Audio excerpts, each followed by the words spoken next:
So we have been hearing more and more about how important play is for kids from the experts and the research.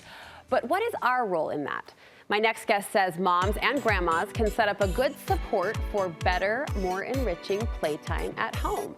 Studio 5 parenting contributor Heather Johnson is chiming in on this topic for us today. Great to see you. You too. So kids and play, is it as important as they say? It is. So we want to think about play as the most important thing that our kids can do. It's their job. The most important important thing that they can do. And we're not just talking little kids. We want to think of our teenagers too. Play is that vital. So here's the thing. Play teaches our kids anything they might need to know now and also the skills that they need for the future. So this isn't just right now and it would be fun and it takes care of this afternoon. They actually learn all the skills that they need for right now, today, whatever stage they're in, and also the skills that they're going to use forever. So play isn't just play, it's what's happening in the in-between moments that we're benefiting from too. It's everything from the emotional management to the cognitive development to the problem solving to learning to get along and navigate relationships to what we do when we're bored. I mean, it really is providing them with this beautiful place to figure out life. And we want them to be doing that all the time. So if play is the most important thing, what gets in the way? Aside from technology and screens, which I'm sure makes the list, what are some other factors that trip us up? Yeah, that gets in the way. It gets in the way when we are in a mindset where everything else is more important as parents. You know, it's not very often that you sit down with another parent and they tell you that their child is the best at play ever, right? That's not what we put on a pedestal. What we do put on a pedestal is what grades they're getting or what college they're getting into or what awards or how they play the violin or what language. That's what we talk about. I mean, have you ever sat down with someone and had them look at you and say, you know, on a pedestal or the award goes to my child for being the very best at play? We don't honor it or respect it that way, and that gets in the way. We also as parents tend to think that play means more work for us. And sometimes it does, but if it's the most important thing, we want to be willing to put forth whatever energy we need to in order for them to have these opportunities to play. It becomes worth the work. It does, all the work. It's worth all of that. Let's jump into what we can do as moms, as grandmas to support better play in our homes. First, you say we can be home, we can stay home. We got to stay home, yeah, which means we've got to get rid of some other stuff. And this isn't the first time we've said that and talked about it. Here's the thing. What we know is that when families leave their homes, they tend to leave their homes to participate in individual pursuits that are things that are required of them. It's school, it's practice, it's all of that. If we're leaving our home, we're not together as a family and we're not playing, right? We're going to accomplish or do something. And so if we want time for our kids to play, we have to stay home. This is one of the hardest waves to push back against. And here's the thing, I know this as a parent of littles, you know this as a parent of teens and young adults, pushing back against the pressure to make sure your kid has the skills so they can be on the team or that your child is good enough so that they have opportunities and options down the road. That's hard, Heather. It is. It's hard. And we're always faced with it. We always will be faced with it. But when we look at it and we recognize what our long-term goals are as parents for our children and for our families, it will shift those things. Yeah. But we have to make sure we don't get caught up in the fact that what our kids do is a reflection on us being good parents. Yeah. Or then them as being kids who are involved in those things. So we've got to step back. It has to be long game view. It does. It's the character. It's the human that we're shaping. It's the emotional development. Yeah. It's those skills. It's, again, the relationships they learn to develop through play.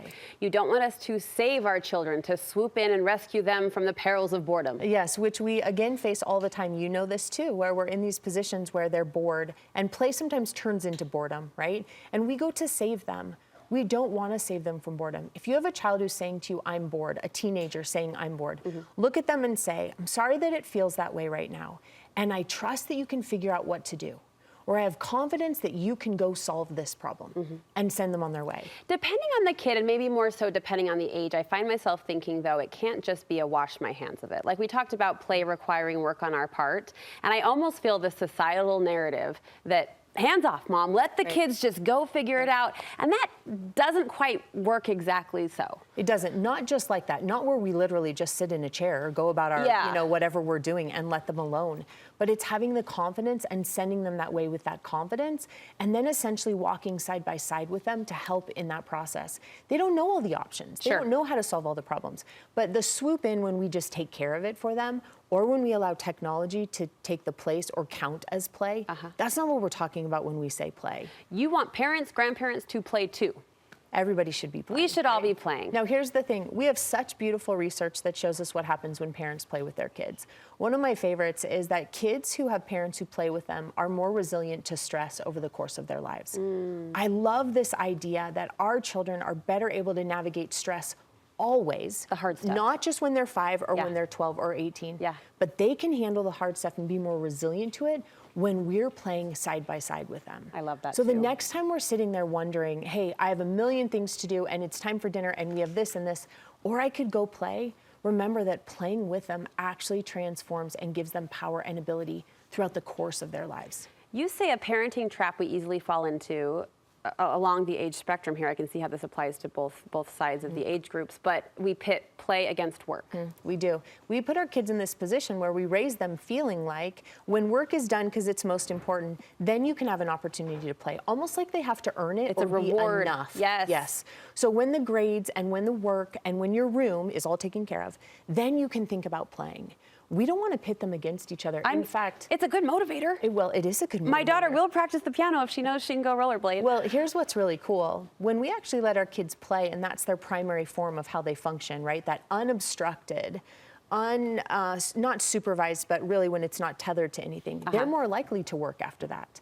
Because when we put them in work situations first, they need to get through it because they're wondering and worried if they'll ever get to play again. But when we let them play and they have those opportunities, it's a lot easier for them to say, oh, I got to do my job today. Meaning I got to play today and have my hands in those things. So I'm more willing to do some of these other things that I don't love as much, but that I know need to be done. So there's an experiment, moms, maybe flip it. Maybe I say go rollerblade for 30 minutes and then practice your piano. It's exactly right. Okay. And we don't tend to do it that way, right? We tend to look at them. And yes, as adults, are there first things first? Yes, we recognize all of these things. But remember, play is a child's job. It's their job to get to do that. And so let them do that. We don't want them to think that work is bad and play is good. And we do that.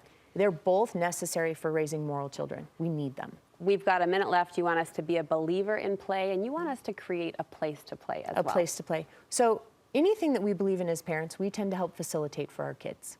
If I don't believe in something, I tend to keep those things from my kids, right? And so if I don't have kind of this testimony, this belief in myself that play matters that much, I won't find ways to facilitate it for our kids.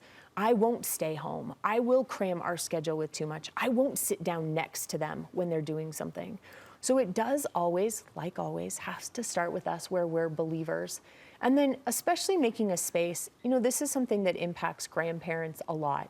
You haven't had especially small children in your home a lot, making messes, playing, doing everything that comes with play. And so lots of times we don't have a space where we're comfortable with kids kind of getting their hands dirty and playing and getting things out. It's really great to have a space where kids know that they can create and imagine all they want. They're safe. Where teenagers can go and lounge around and create and dream and chat and Yes. talk and do all the things. Yes. So if you don't have a space like that, especially as a grandparent, create a space where your grandchildren know that they can go and just play. And whatever play looks like is unique to each child. Let the space be safe for them to do that.